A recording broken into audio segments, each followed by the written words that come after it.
আন্দোলন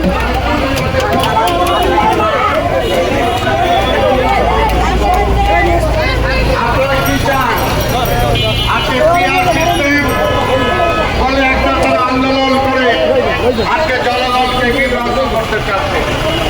এই PR system হলে কি হবে?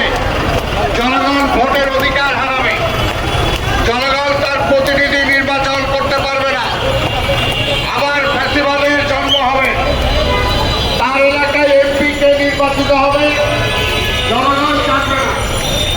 জনগণ কোনো নালিশ দিয়ে কোনো সুপারিশ দিয়ে আপনি কিসের হরতাল ঘোষণা করেছিলেন? ঘোষণা করছি যে আমরা বস্তিবাসী নাগরিক হিসাবে 15 মিনিট আমরা হরতাল ঘোষণা করছি। আমরা দেখেন